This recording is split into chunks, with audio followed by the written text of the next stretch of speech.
샬롬, 11월 4일 금요일 하나님 나라를 시작하는 말씀 묵상 시간입니다. 오늘 우리에게 주신 말씀은 다니엘서 2장 14절에서 23절입니다. 젊은 삼누리 이순, 이진영, 허지선 집사님, 그리고 두 분의 새아들인 틴즈누리의 근우 분찬이, 키즈의 근서가 말씀 봉독해 주시겠습니다. 그때 왕의 근위대장 아리옥이 바벨론 지혜자들을 죽이러 나가매 다니엘이 명철하고 슬기로운 말로 왕의 근위대장 아리옥에게 물어 이르되 왕의 명령이 어찌 그리 급하냐 하니 아리옥이 그 일을 다니엘에게 알리매 다니엘이 들어가서 왕께 구하기를 시간을 주시면 왕에게 그 해석을 알려드리리이다 하니라. 이에 다니엘이 자기 집으로 돌아가서 그 친구 하나냐와 미사엘과 아사랴에게 그 일을 알리고 하늘에 계신 하나님이 이 은밀한 일에 대하여 불쌍히 여기사 다니엘과 친구들이 바벨론의 다른 지혜자들과 함께 죽임을 당하지 않게 하시기를 그들로 하여금 구하게 하니라. 이에 이 은밀한 것이 밤의 환상으로 다니엘에게 나타나 보임에 다니엘이 하늘에 계신 하나님을 찬송하니라. 다니엘이 말하여 이르되 영원부터 영원까지 하나님의 이름을 찬송할 것은 지혜와 능력이 그에게 있음이로다.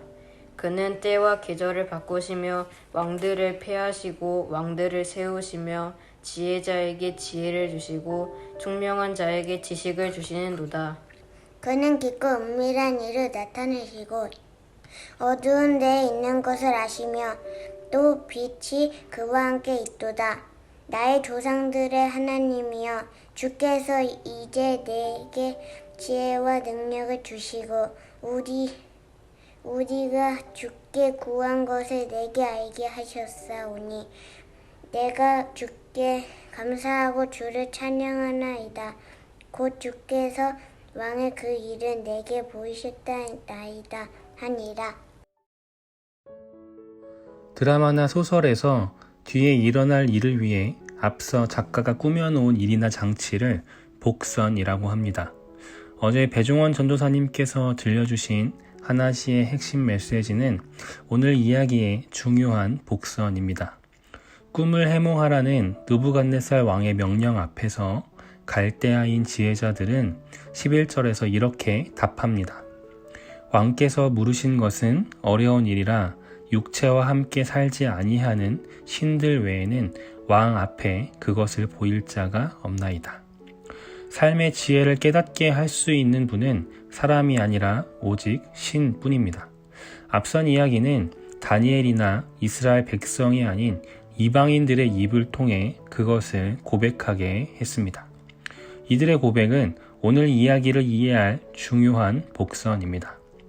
아무도 느부갓네살 왕의 꿈을 해석하지 못하자 왕은 앞선 예고대로 온 땅의 지혜자들을 죽이라고 명합니다. 같은 이유로 근위대장 아리옥은 다니엘을 죽이기 위해 찾아갑니다. 그런데 다니엘은 아리옥에게 조금 더 시간을 달라고 구한 뒤 그날 밤 느부갓네살 왕의 꿈을 해석합니다. 하지만 앞선 11절의 복선은 자칫 우리가 오해할 수도 있는 오늘 이야기의 주인공이 누구인지를 분명히 상기시킵니다. 느부갓네살 왕의 꿈을 해석한 이는 육체와 함께 살지 아니하는 신이어야 합니다. 바로 다니엘이 아니라 하나님이십니다. 최근 들어 하나시를 묵상하고 말씀을 준비하며 이전에는 제가 보지 못하던 것이 말씀 가운데 보이기 시작했습니다. 사무엘서나 오늘 본문인 다니엘서를 묵상하며 모두 다 익히 알고 최소 몇 번은 다 읽어봤던 본문들인데 올해 하나시를 준비하며 공통적으로 보이고 느껴지는 것들이 있었습니다. 이전의 말씀을 읽을 때에는 저는 말씀 속에 있는 사람이 먼저 보였습니다. 사울, 다윗, 요나단, 다니엘 등 그 믿음의 사람들이 더 잘 눈에 들어왔습니다. 그 믿음의 사람들이 어떻게 믿음을 지키고 그 삶에서 믿음의 열매를 맺는지, 다윗이 고난과 역경 가운데에서도 신실하게 하나님을 붙잡고 결국 그가 이스라엘의 가장 존경받는 왕이 된 것이 더 잘 묵상되었습니다.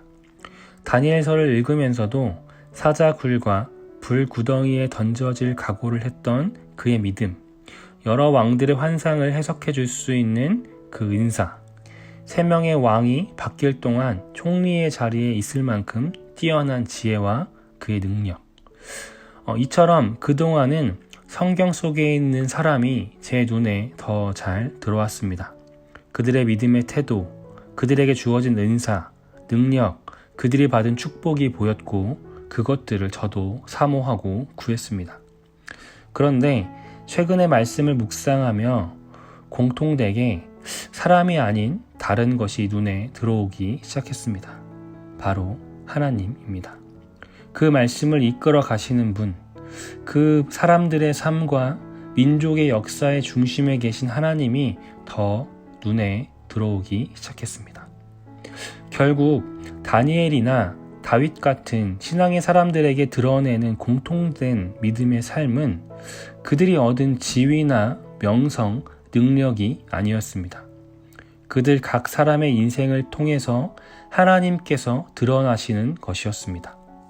오늘 느부갓네살의 꿈을 해석한 다니엘을 통해 하나님께서는 우리 모두에게 자신을 드러내셨습니다. 다니엘 또한 이것이 자신이 한 것이 아닌 하나님께서 하신 일임을 알고 20절에서 24절, 4구절에 걸쳐 하나님을 찬양하고 하나님을 드러냅니다. 하나님은 때와 계절을 바꾸시는 분, 왕들을 패하시고 세우시는 분, 지혜자에게 지혜를 주시는 분, 깊고 은밀한 일을 나타내시고 빛과 함께 계신 분. 다니엘은 이렇게 하나님을 자신의 삶 가운데에서 드러냅니다. 믿음의 본이 되는 대표적 인물인 다니엘. 오늘 말씀은 우리가 닮아야 하는 그 다니엘의 믿음이 무엇인지 말씀합니다. 그건 꿈을 잘 해석할 은사를 받는 것도, 사자굴에 던져져 살아남을 기적도 아닙니다. 총리가 될 만큼의 지혜와 그에게 얻어진 명성이란 축복도 아닙니다. 우리가 닮아야 할 믿음의 삶은 하나님께서 드러나시는 삶입니다. 하나님께서 드러나시는 삶, 하나님께서 주인 되시는 삶. 오늘 제 삶이 다니엘과 같길 소망합니다. 제 삶에서 제가 아닌 하나님께서 드러나시길 소망합니다. 제 삶에 하나님께서 주인 되시어 내가 아닌 하나님께서 내 삶에 드러나시길 소망합니다. 그리고 우리 우신 성도님들의 삶이 다니엘과 같길 소망하고 또한 중보하겠습니다. 성도님들의 삶에서 내가 아닌 하나님께서 드러나게 되시기를 소망합니다. 기도하겠습니다.